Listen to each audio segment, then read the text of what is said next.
Good morning to Europe and good afternoon to Asia. My name is Sebastian Bersick, and it's my great pleasure to welcome you on behalf of the Jean Monnet Chair on EU-Asia Connectivity here at Ruhr-Universität Bochum at Ruhr-Universität Bochum in Germany. Today, I am particularly happy to welcome Shada Islam to deliver her Jean Monnet lecture titled The European Union, Connectivity and the Indo-Pacific, Chaos, Competition or Cooperation. In her lecture, Shada Islam will focus on the particular strengths and limitations of the EU's role in Asian connectivity and the resulting political and economic implications for the EU's strategic positioning in the Indo-Pacific. Given an ever-evolving geopolitical environment, and in view of the upcoming summit, the 13th summit of the Asia-Europe meeting next week in exactly 7 days, that is on Thursday and Friday next week, the relevancy of regional actors and interregional fora for EU-Asia connectivity will be critically addressed, and the implications for policymaking will also be discussed. Shada Islam is one of the few, if not the only, commentator and journalist who has been covering EU-Asia affairs for decades. And I remember very well reading her articles in the Far Eastern Economic Review when it was still there. And it's a pity that it doesn't exist anymore, by the way. But times they are changing, and Hong Kong has changed as well in the meantime. Shada is a well-known Brussels-based commentator on EU affairs who now works independently as an advisor, analyst, strategist, and commentator. She worked for nearly 10 years as director of Europe and Geopolitics at Friends of Europe, an influential and independent think tank based in Brussels. She now runs her own Brussels-based global media strategy and advisory company called New Horizons Project, and all of you are invited to visit her website, New Horizons Project it is. She is a visiting professor at the College of Europe, Natolin in Warsaw, and a Solvay Fellow at the Free University of Brussels, VUB, as well as senior advisor at the European Policy Center, the EPC. She is thus one of the few commentators, as I have pointed out, who have the experience and to reflect upon ongoing changes in Asia, Asia-Pacific, Indo-Pacific, and we are very much looking forward to having her here today and to listening to her talk. You, as participants from the regions that we are mainly dealing with here, are invited to join this event by making use of the questions and answer button. Please put your questions via this tool or comments, and we will then refer to them as well. Without further ado, I will now hand over to Shada, and the screen is yours. Thank you so very much, Sebastian. I'm really privileged to be here, and thank you so much for inviting me for this Jean Monnet lecture. Everyone, hello as well. It's a pleasure to meet you online, and I'm looking forward also to your questions and the discussion we will have after this presentation. So as Sebastian has very kindly said, I've been watching European Union relations with Asia, used to be called the Asia-Pacific, now we call it the Indo-Pacific, but I've been watching the European Union's foreign policy, trade policy, development policy, and increasingly security discussions with Asian countries for a very, very long time. And it's really a pleasure to try and explain certain things to you. So let's start. What I'm going to try and do over the next 30 minutes or so is really to try and connect the dots. It's a very complex and wide-ranging discussion, of course, so I'm going to try and make some sense of the different silos, if you like, in which the EU is relating to the Indo-Pacific countries. So could we go to the next slide, please? So I'm going to start off with something that has been dear to my heart, an event or a format for discussions between Asia and Europe that has been dear to my heart since it was launched in 1996. I had the privilege of being there at the launch of the Asia-Europe meetings in Bangkok in 1996. I was a journalist with the Far Eastern Economic Review, and I covered this with great enthusiasm and passion. Now we're in 2021, and the next ASEM summit, as Sebastian said, will be held on November 25th and 26th. It's going to be online, of course. Cambodia is in the chair, but Asia and European leaders have not met for 3 years now. The last summit, the last meeting was in Brussels in 2018, in October 2018. And of course, it's the first leader level discussions, as I said, but ASEM contacts at senior official level, even among, let's say, ministers of some specific sectors have been underway. But the conversation continues, but it's very important, as we know, that leaders should meet as well. And they're meeting, of course, in a very, very transformed world. We're still in a pandemic. In Belgium, we've just announced going back to some restrictions because the cases are rising. Of course, climate change, as we've seen after the Glasgow meeting, is very, very high up on the agenda, the global agenda. We live in a digital world. We're all digital natives, or at least aspire to be. But of course, at the same time, if you could just go back for a second, at the same time, we're witnessing increased geopolitical strains that I'm sure we'll be talking about in some detail.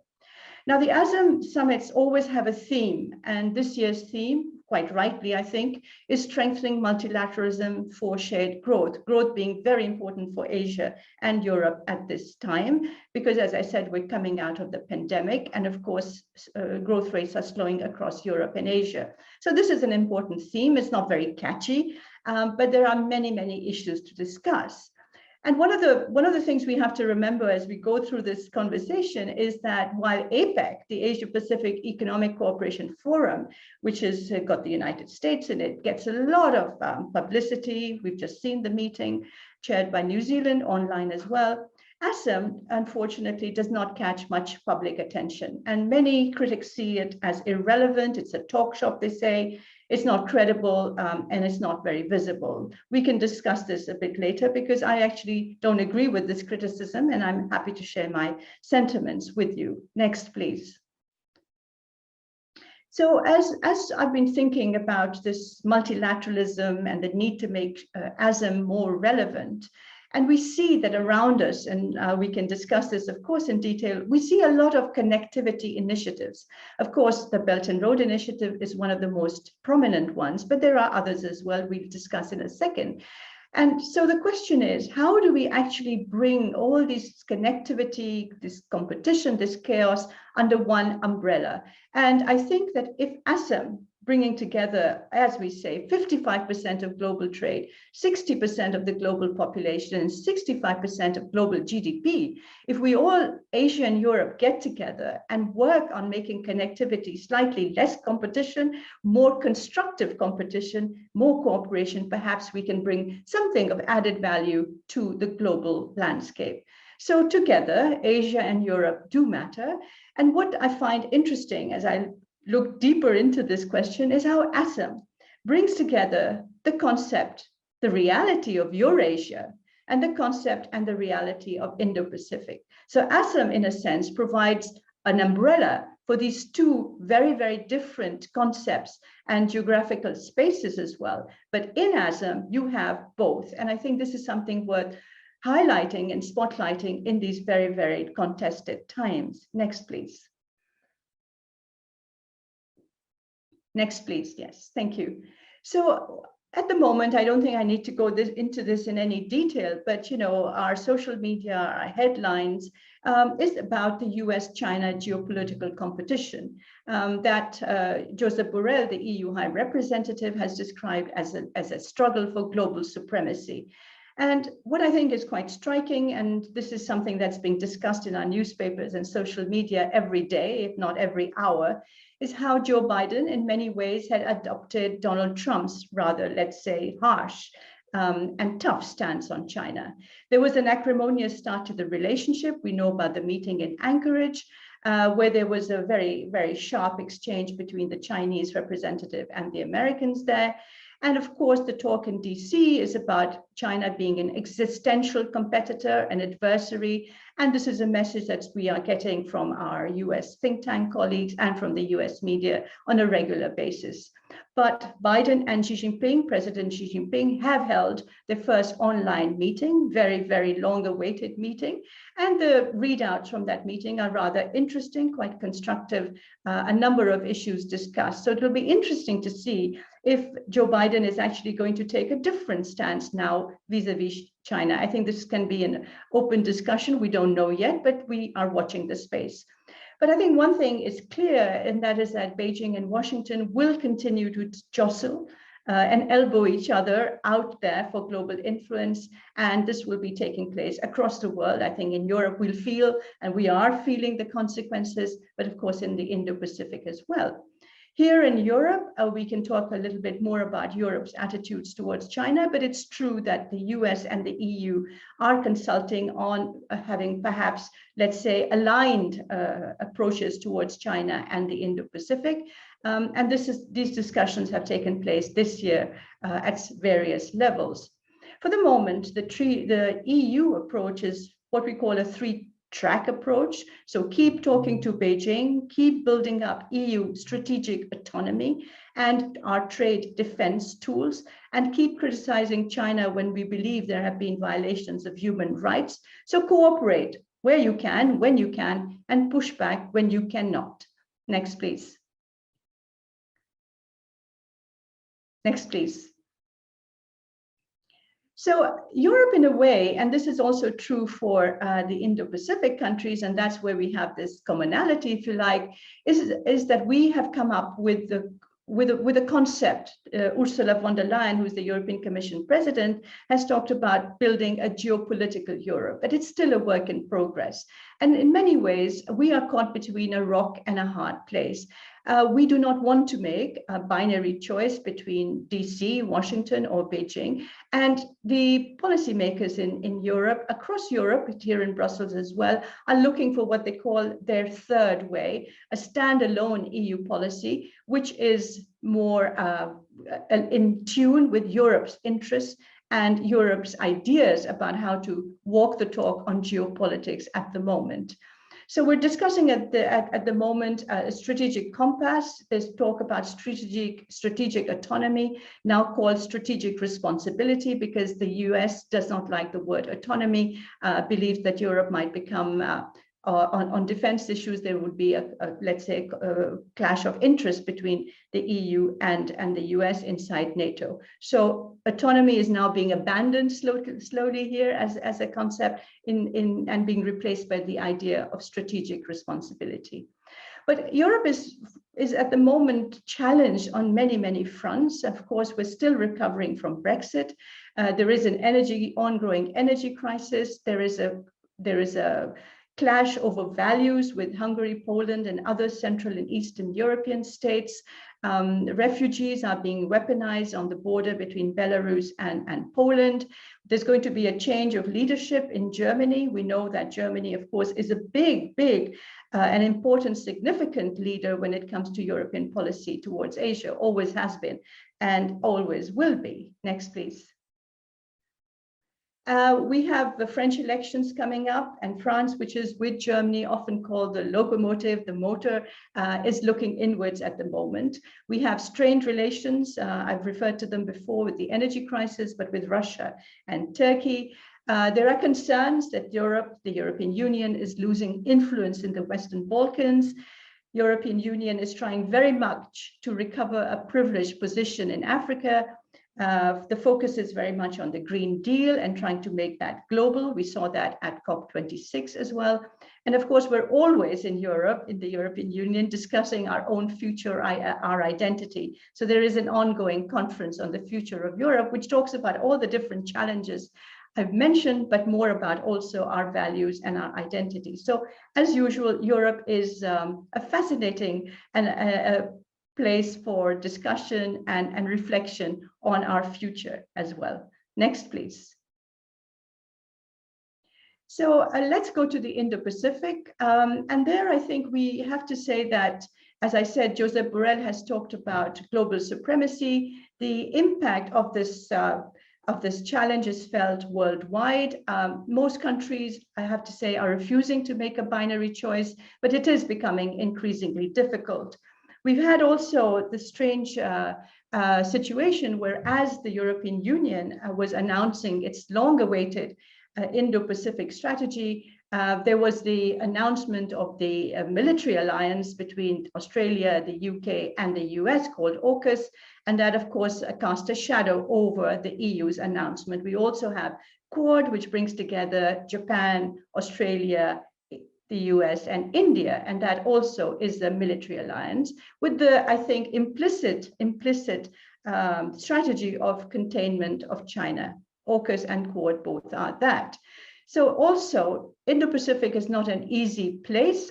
There are changes underway in China. There are tensions over Taiwan, over Hong Kong, over Xinjiang, in China's relations with the rest of the world, especially with the United States and the European Union. But it's not just China that is changing. Let's go to the next slide, please.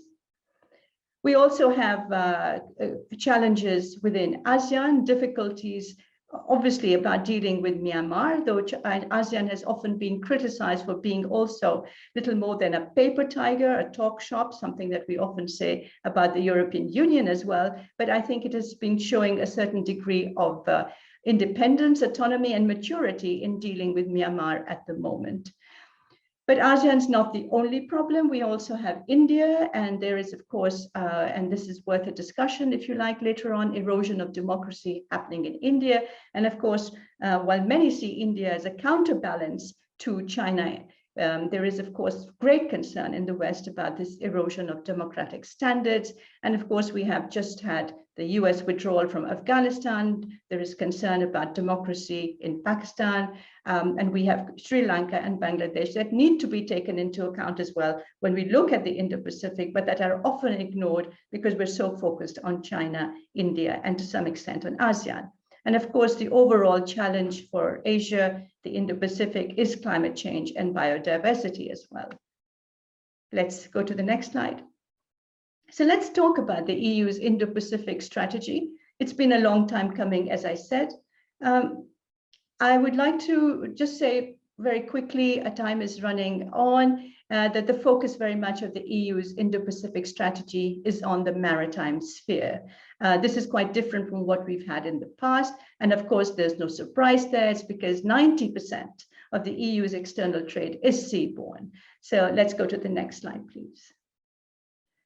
So the thing is, we've been waiting for this EU Indo-Pacific strategy because national strategies from EU member states have been there and have been coming out quite frequently, I have to say, at quite a sort of steady pace over the last 3 years or so. We've had the French, we've had Britain, not a member anymore, but Britain has a strategy, Germany, the Netherlands, and others as well. And of course, in the Indo-Pacific itself, ASEAN has come up with its outlook as well.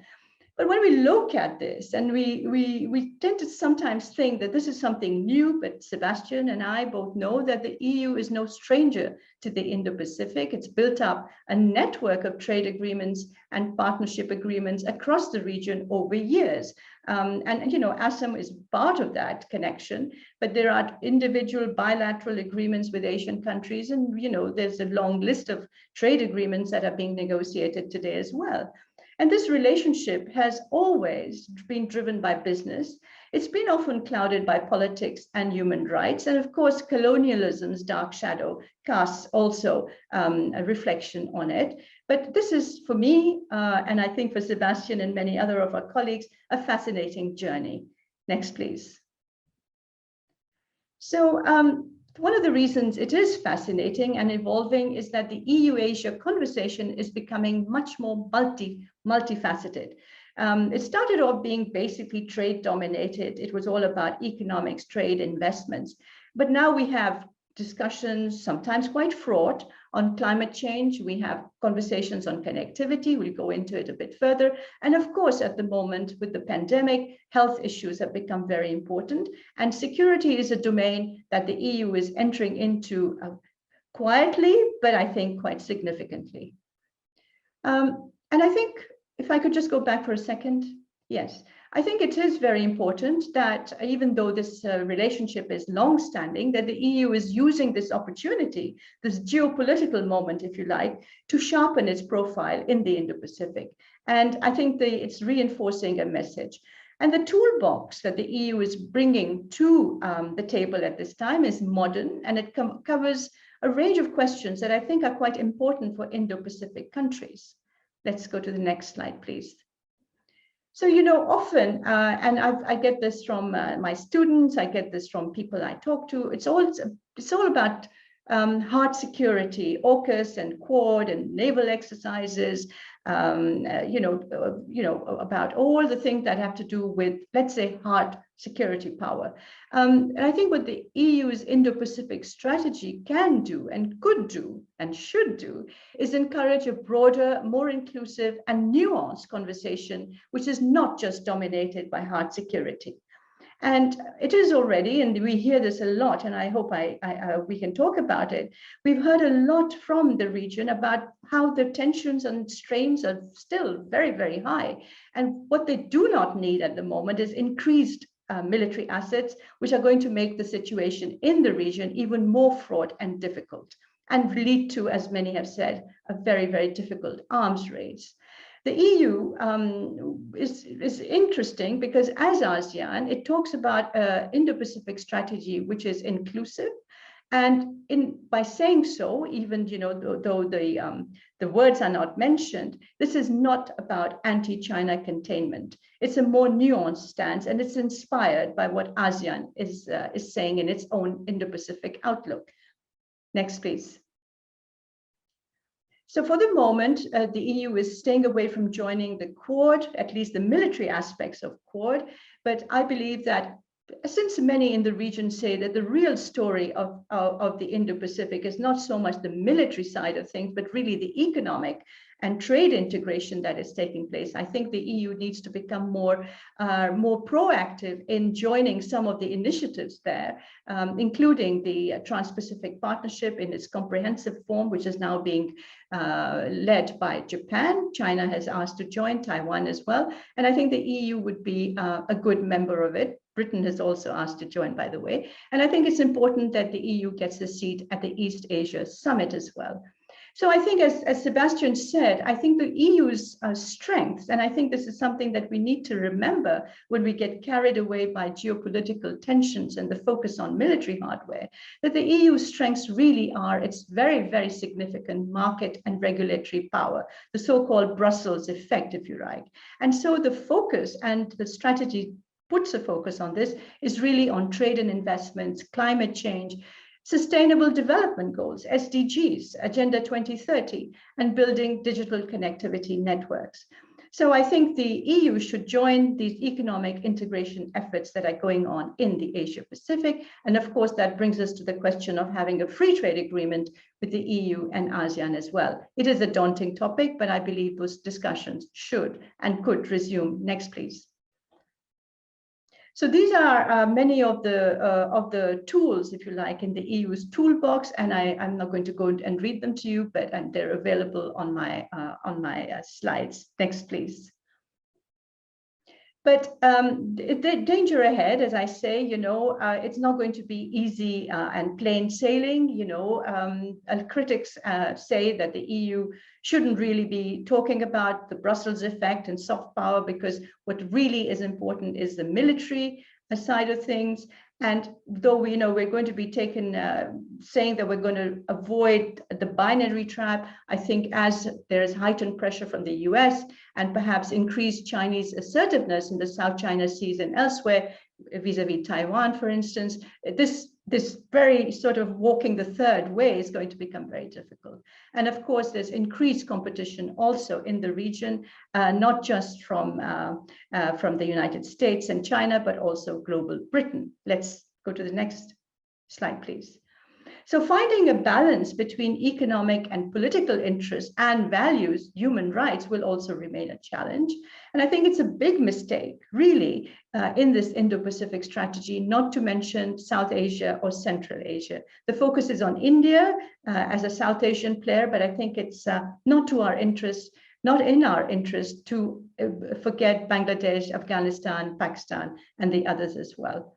So, and of course, coordination of different strategies, the national strategies, will be very difficult. Next, please. So let's just do the connectivity side of things. And as I said, so in the Indo-Pacific strategy of the EU, there's a reference to connectivity, and ASEM, going back to ASEM, can, I think, take charge of the connectivity chapter, if you like, and give this chaos and competition that we see at the moment more of a structure and perhaps make it more rules-based and multilateral. It's all very haphazard at the moment. It's competition and chaos. We need modern sustainable infrastructure, but we have to do it, I think, the right way. Please, next. So quality infrastructure is indispensable for Agenda 2030. The needs are very high. No one country can take up the entire global or Asian requirements for infrastructure. And we know that connectivity is very important. Also, it can help build trust and sustainable peace. Let's go on, please. Next. So connectivity, as we all know, has become the new great game, and there are competing regional and national plans. We have the China's Belt and Road Initiative, the most prominent, the one that gets the most visibility. Japan and India have their Asia-Africa Growth Corridor Initiative. The US has its Blue Dot Network. G7 has talked about a Build Back Better plan, and the EU is working on a global gateway strategy as well. So these are some of the more important ones, but there are others as well. I know that Russia and Turkey, for instance, Korea, South Korea, also active in this area. Next, please.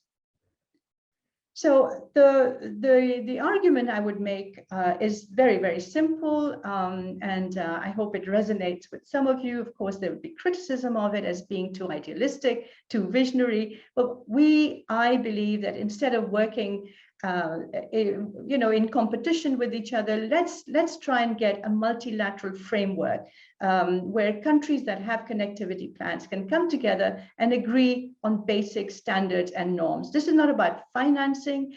This is about a common public good, which at the moment I think is being wasted. There's unnecessary duplication. There's unnecessary rivalry. Competition is good, but we should perhaps be building a rules-based network.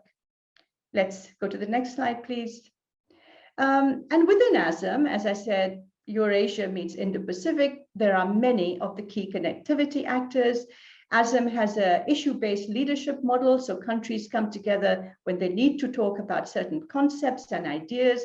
And I think this provides the kind of flexibility format that we need to talk about connectivity. Next, please.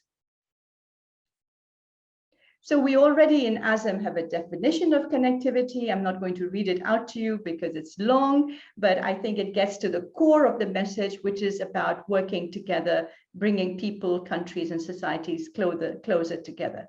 Next, please. ASEM has done some work on this. It has set up a connectivity portal, and it's also working on, it has a working group which has defined, as I said, some of the definitions. So I think the upcoming summit, this online summit, is the right moment to go further and to embark on a true multilateralization of the global connectivity agenda. Next, please. So I'm not going to go into reading all of this as well. I think what we're talking about is a voluntary, non-legally binding, but jointly agreed rule book or code of conduct to regulate investments. And one of the key issues, I think, is about having better governance. We'll need to talk about arbitration rules, accountability, transparency, and we'll have to talk about, as I said, having sustainable and comprehensive connectivity frameworks. The EU already has connectivity partnerships with Japan and India. This is about going further. And next slide, please. So one of the options, of course, would be to bring connectivity into the WTO. I'm not sure that is feasible, but it's something that's worth exploring. And perhaps there can be a connectivity chapter in some of the free trade agreements we're talking about across the world. Next, please. So, of course, this may appear too difficult and complicated at the moment, but at a time when we already have this noodle bowl of bilateral and regional trade agreements, let's not get into another noodle bowl or spaghetti bowl of connectivity as well. And let's be ambitious, let's be creative, let's be responsible. And the EU, with its normative focus, I think can be a good convening power. And it also has multilateral experience. And the next ASEM summit should be the start of such an ambitious process. Next, please. So the road ahead will not be easy. There will be resistance and criticism, but I believe that given the current pandemic, and as we come out of it, the need to work together, it's time for creativity, innovation, and determination. We need more connectivity. We need not have connectivity confusion. Thank you very much, Sebastian. The screen is yours. Yeah, thank you very much, Shada, for your presentation and for your well, also as you said, a visionary perspective on developments on the global level and the implications for the EU and Asia. The global level, because obviously the United States of America are a key actor in all that we have, in all that you have discussed here, so is China. But there are also others, and I think one of the strategic pitfall, so to say, here in Europe has been for many years that we very much focused on either the transatlantic or on China. However, we missed the bigger picture that is the region that is Asia, Asia-Pacific, Indo-Pacific. It was very much all about China. Now this is changing. And the Indo-Pacific strategy certainly is an indicator for that. However, what we now see is that instead of engaging China, that has been the major policy for over the course of the last decades. Now, obviously, there is partnership, but there is also competition and there is systemic rivalry, as the European Union now calls it since March 2019. And at the same time, in the United States, there is strategic competition with China. So what does that mean for Europe and for the EU? You very much pointed to the need for carrying the torch for multilateralism, which is obviously relevant. When we think of trade, the World Trade Organization, for instance, is probably best choice. However, as long as any progress isn't possible, the regional level is second best, so to speak, and the European Union certainly shows the advantages of such an approach, while in Asia-Pacific, regional integration processes, economic processes here are, well, leapfrogging, so to speak. ASEM, CEAPPP are the key terms here. ASEM is expected to come into force on the 1st of January next year. That is very soon. And the Europeans are not a member of this. So when it comes to regional economic integration, multilateral regional economic integration, the EU is not a member. When it comes to security affairs, the EU is neither is the EU a member of the ADMM plus. When it comes to important deliberative fora like the East Asia Summit, the EU is not a member.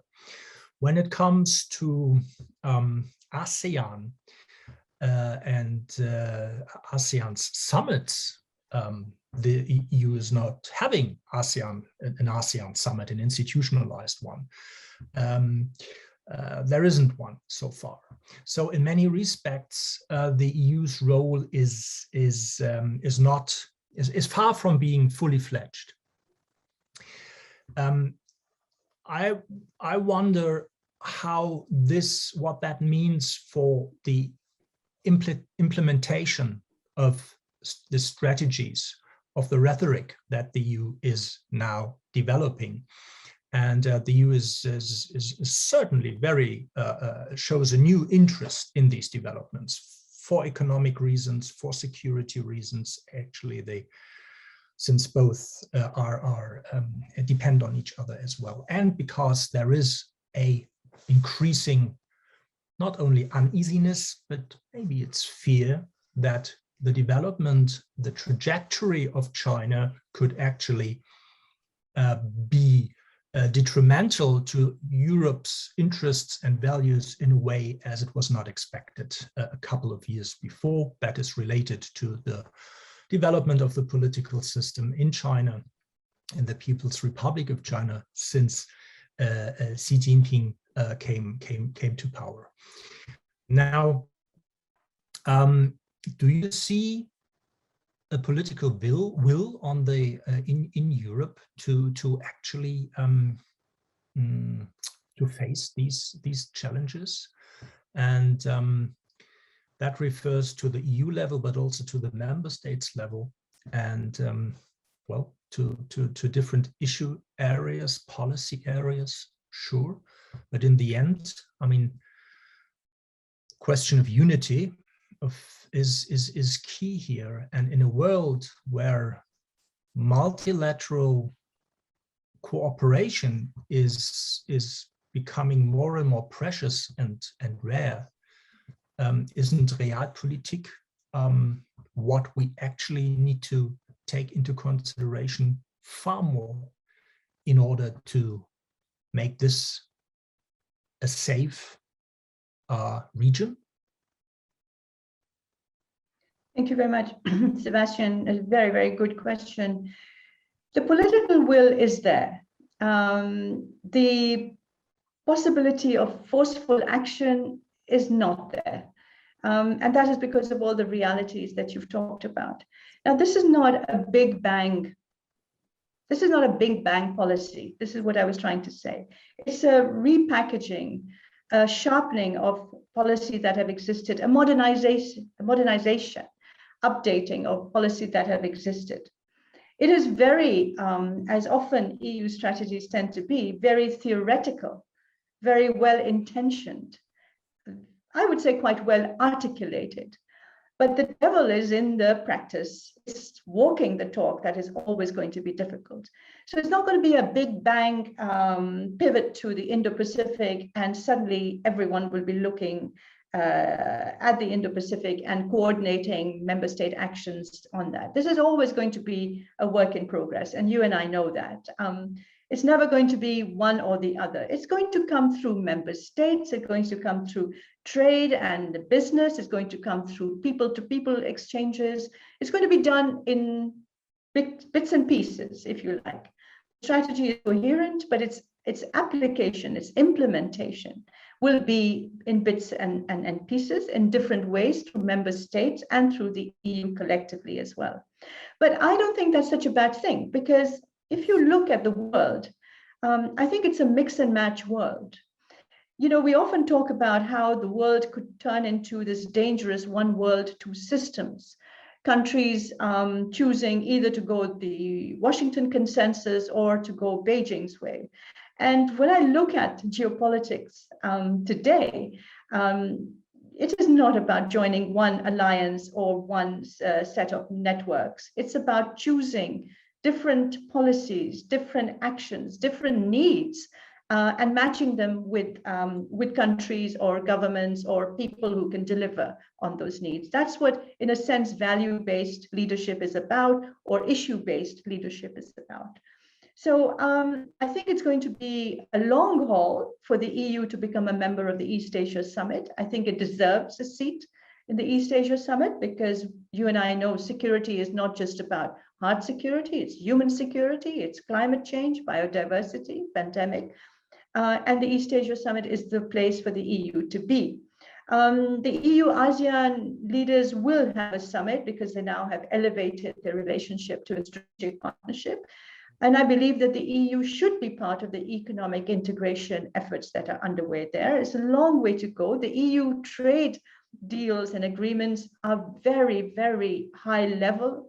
Lots of conditionality imposed in terms of different, not just labor standards and human rights, but also climate change, Paris Agreement, biodiversity, forestation. So doing deals with the EU, doing trade agreements with the EU is becoming excessively difficult for countries because of the non-trade elements of such agreements. So it's a work in progress. It's not going to happen in a big bang. Asians, when you talk to them, see the EU and have often seen the EU as a balancing power. They need the markets and the regulatory frameworks. They are inspired by some of these, but the EU also comes with, I would say, some very strong conditionality on human rights and values. So that is changing slightly. We're becoming more pragmatic about these things. It's called principled pragmatism. And I think the EU can be an interesting actor in the Indo-Pacific, but by no means the lead actor. I don't think that's what we're aspiring for either. Yeah, we are now getting questions from our audience in Europe and Asia. That is from the many practitioners, from the students, from diplomats who are with us here. And one is about the balance between the interests and values of the EU, and how can the EU actually find such a balance? It can't. I mean, I'm going to be very frank, there is no balance. I think, as I said earlier, and it's an excellent question and one that I think will never go away because the EU sees itself as a value-based normative power. Some of that credibility is being eroded within the EU because we have strong challenges to our values coming from our own member states in many areas, not just from Eastern and Central European member states, but from some of our liberal Western democracies as well. So this is going to be an ongoing challenge. Now, you may have noticed that in recent years, the question of principled pragmatism, the Indo-Pacific strategy calls about deliberate pragmatic policies. This is an implicit recognition that we cannot go around the world as a policeman for values. These are important for us. We have to raise them in our conversations. There are human rights dialogues that are underway with most countries, including with China and India. But that this should not stand in the way of engagement and cooperation on many of the global challenges that we are faced with, including, of course, climate change, but also ocean governance and biodiversity, and dealing with growth and dealing with the pandemic. So the EU is, I think, becoming more pragmatic about it, and engaging with countries, and also, if I may say so finally, finding a way, it's a horrible term to use, but compartmentalizing, in a sense, keeping the human rights dialogue alive, but not instrumentalizing it, or trying not to instrumentalize it for geopolitical purposes. Because many of the criticisms fall flat, if I may say so, on human rights if they're motivated by geopolitical intention. And if you can separate the two, goes the thinking, you are more likely to be impactful and effective. This question is not going to go away, Sebastian. I'll be asked that each time, and this is going to be a challenge for the EU, as it is a challenge for many other countries as well. More for us because we focus so much on values. Yes.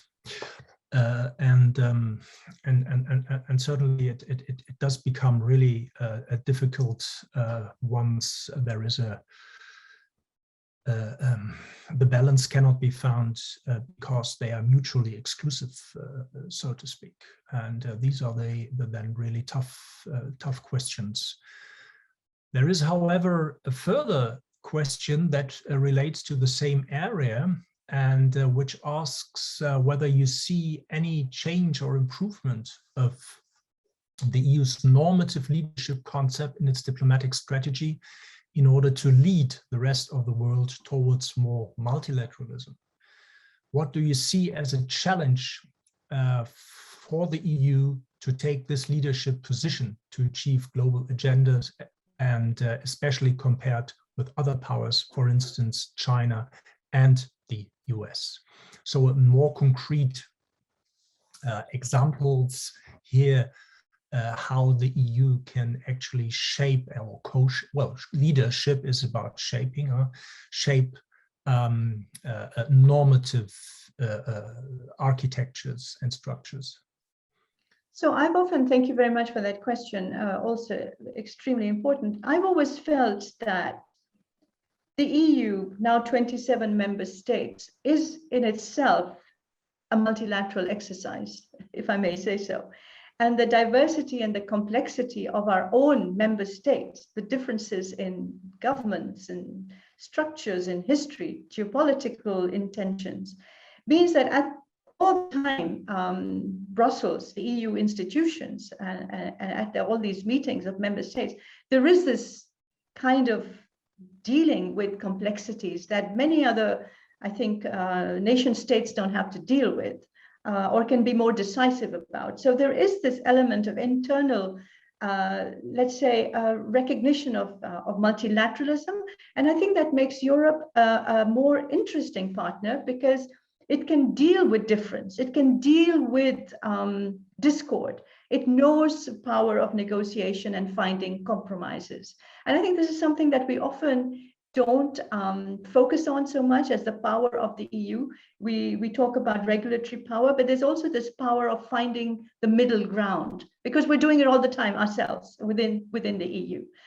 Now, on leadership, I think here in Brussels, there's a lot of focus now, as you know, Sebastian, on the Green Deal and ensuring that our aspiration to have higher standards on the environment will somehow filter down or trickle around the world, and other countries will join in. And I think that's where the EU is now really looking for leadership. There are two main challenges to that. Not many countries within the EU agree on the very high ambition that there has been set for the phasing out of fossil fuels. We have challenges within the EU, and I think we need to recognize that. And I think most of this, if we do have a carbon border adjustment tax, which is imposed, I think this will create a lot of tension globally as well. So our leadership on those issues will also be challenged. And finally, on the pandemic, if I may say so, we see ourselves, or we thought we were showing vaccine leadership, through different global solidarity mechanisms. But when push came to shove, when the lockdown and the pandemics were at a very high stage, we also showed our feet of clay in terms of vaccine nationalism and protectionism. So the EU's leadership role, I think, comes from demonstration rather than rhetoric.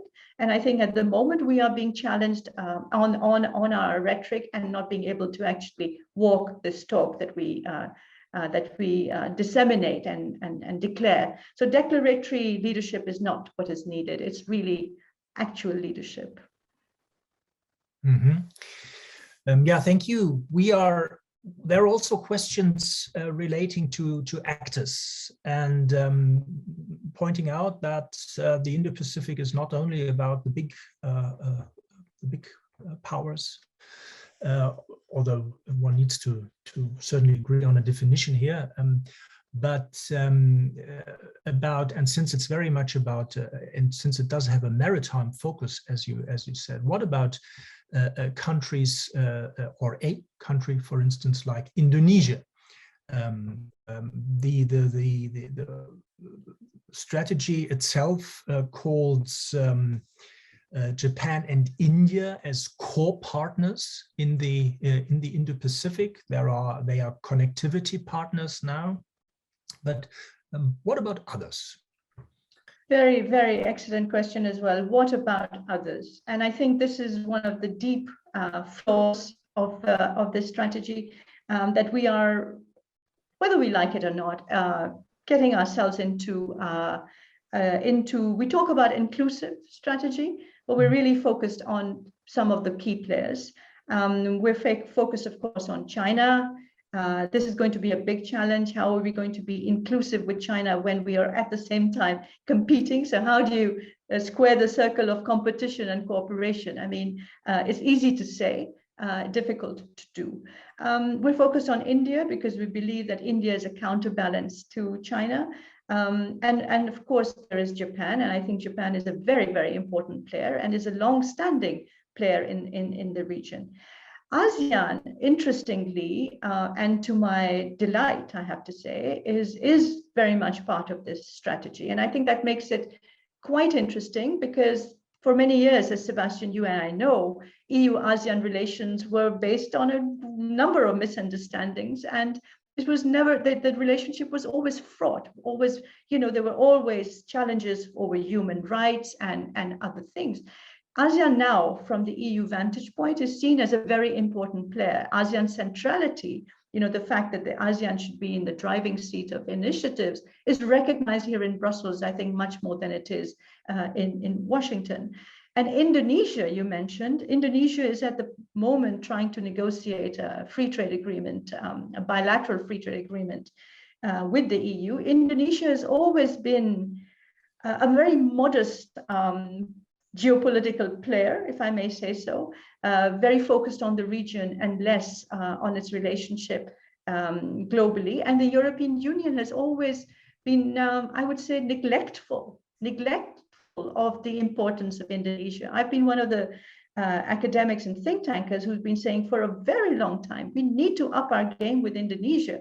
We need to pay more attention to this very important player. And I think because of the maritime dimension of the strategy, because of the maritime connectivity dimension of the strategy, Indonesia is finally coming to its own, is finally finding the spotlight on itself. Josep Borrell was recently in Indonesia. He actually traveled there and spent some time in Jakarta and in Bandung, etc. So I think the recognition is there. It's been a long time coming. I've waited for a long time for it to happen, but I do believe it is happening now. There is an interesting follow-up question here by our dear friend Wolfgang Pape. Hello, Wolfgang. Who's referring to actors, but to not to state actors or regional organizations, but to the non-state actors. And he asks whether the nation-based multilateralism concept of a Westphalian system isn't outdated, and whether we should rather focus on a far more inclusive stakeholder approach that he calls an omnilateral approach, right? So what about the non-state actors in all of this? Yes, Wolfgang, hi, and congratulations on that question. I mean, I know that you've spoken about omnilateralism for a very long time, and rightly so, absolutely rightly so. So I didn't have time to go into this, but I think you heard me say this before. I think it's very important that civil society, business, parliamentarians are part of these discussions. And when I talked about ASEM being perhaps the right format for such a talk, for such a discussion on connectivity definition and taking this forward, that's because ASEM also has a facility of bringing together these different components of our global landscape, non-state actors, who I think can form an advisory board, an advisory forum. And I think this is something that many countries need, because even if you look at a plan like the Belt and Road, China, I think, misunderestimates sometimes the power of civil society in many of the countries where it's going. And when there is a challenge, it often comes from not from the government in place, which is delighted to host BRI, but often from labor unions, from business leaders, from civil society. So this, I think, will work to everyone's interest. And omnilateralism is definitely the way forward. Yes, and it applies to so many issue areas and policy fields, like internet governance, for instance, right? Absolutely. Where you have a stakeholder approach.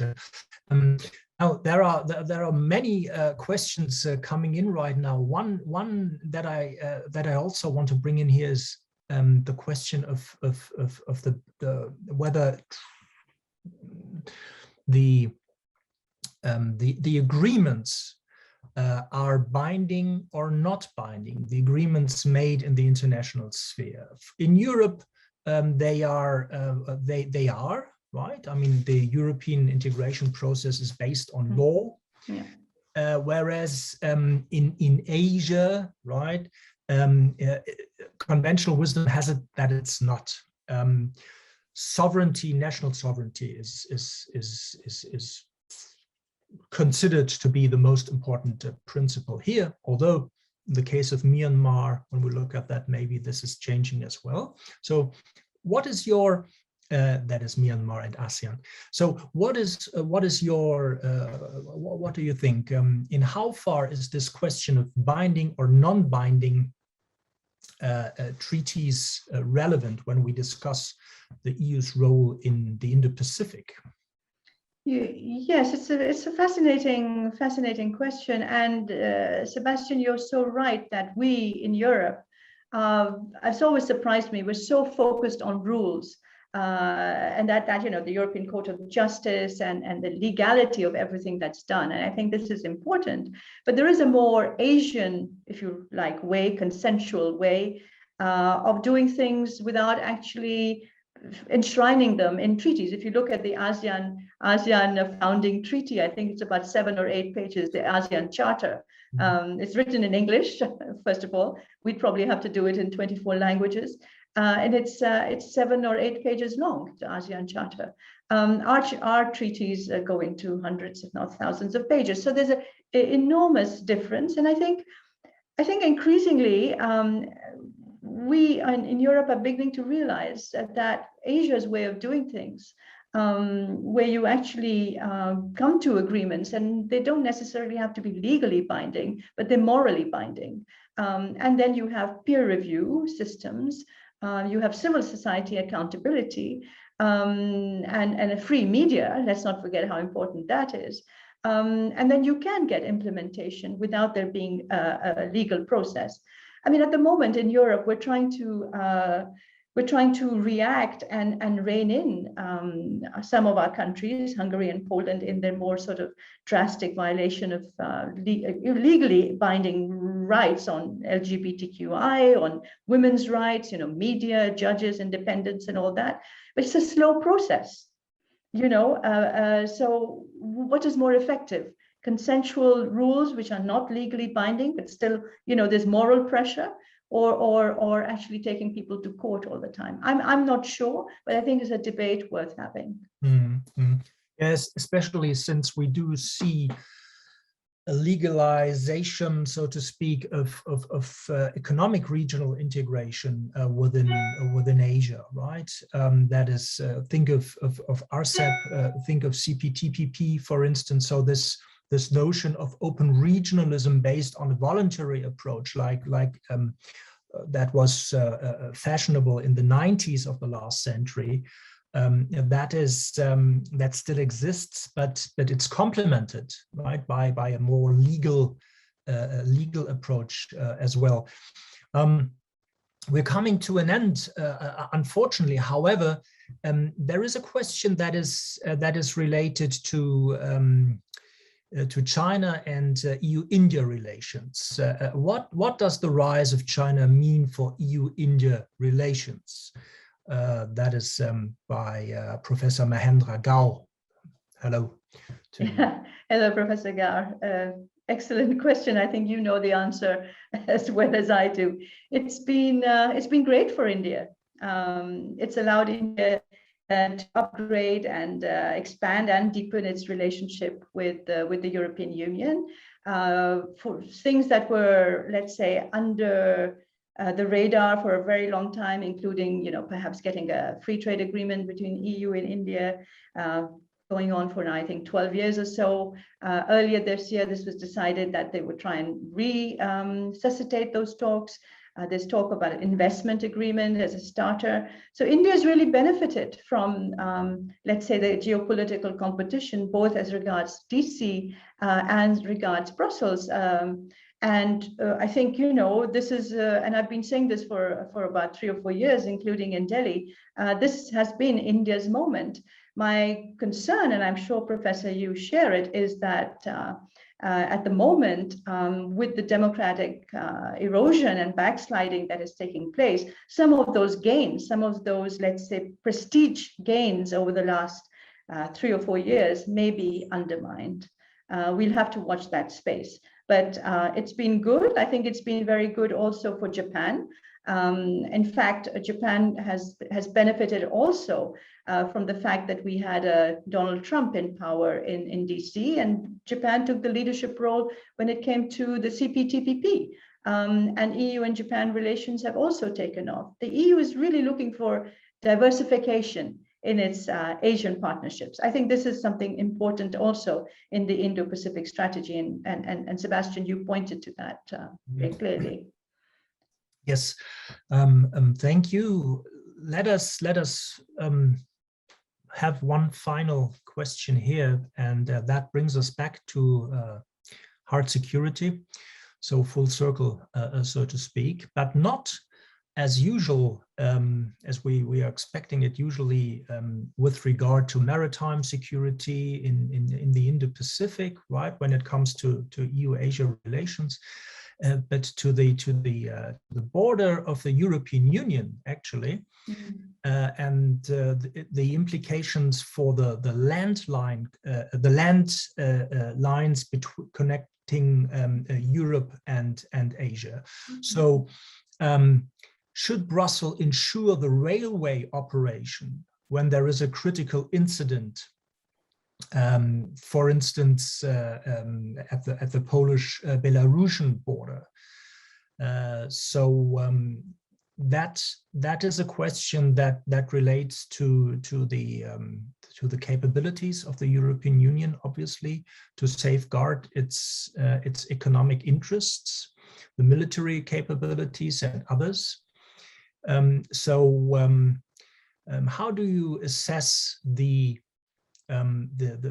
agency of Europe when it comes to an increasingly Hobbesian, that is belligerent world, and the implications for Europe's trade interests it is in this respect. I think that's worth a seminar in itself, really, because this is something that is very, very high up on my agenda here. You know, I am really speaking out against Fortress Europe and the fact that we have put ourselves in a corner as Europeans when it comes to migration, through our fear of migration, our fear of the other, our fear of this idea that somehow we are going to lose if we open our arms and we abide by the treaties and the conventions that exist on asylum. I mean, I think this is something that we have to be very careful about, because I spoke about the benign Brussels effect, how our norms and regulatory standards are inspiring many countries and put a very high standard. But there is also a malign Brussels effect, which is if you have the EU engaging in policies that mean building fences or allowing refugees and asylum seekers to die on the seas, or allowing one of our member states allegedly pushing back migrants, often leading to their death, then we are encouraging bad people across the world, and I'm talking about leadership here, to take a similar line. We are setting a bad example, to put it very simply. And this, I think, is one of the deficiencies of the European Union's approach to migration, but also approach when it comes to foreign relations. We have given the key, I'm sorry to be so blunt about it, we have given the keys to Fortress Europe to people and leaders who are now blackmailing us on that. So we say that refugees are being weaponized, but we have allowed some very nasty people to instrumentalize and weaponize migrants from our own policies. This does not mean opening up Europe to the world. It means having a good, responsible, well-managed migration policy, which we do not have at the moment. We are struggling to get it going, but there is, as you know, Sebastian, deep-seated opposition within the European Union. And this is what I said earlier when I talked about values. If we can't stand up for our values when it comes to human rights, refugee rights, migrant rights, asylum rights, we are not actually living up to our values, and people see that and can accuse us of double standards. Yeah, the question of legitimacy obviously is key here, and speaking of leadership, leading by example certainly is one of the best instruments and methods to co-shape global, regional, and also global architectures and norms, rules, principles, standards. And this is what governance is about on all its levels. Shada, we have come to the end of your of this event in which you delivered a great lecture, and thank you for your participation here, and thank you to all of you who participated proactively by asking questions and actively by following the conversation. We very much look forward to welcoming you again for the next Jean Monnet lecture. You do find all Jean Monnet or previous Jean Monnet lectures on EU-Asia connectivity on our YouTube channel and also the department's website. You will find further information, summaries of the talks and lectures. Have a great day and stay safe, stay productive. Thank you. Thank you.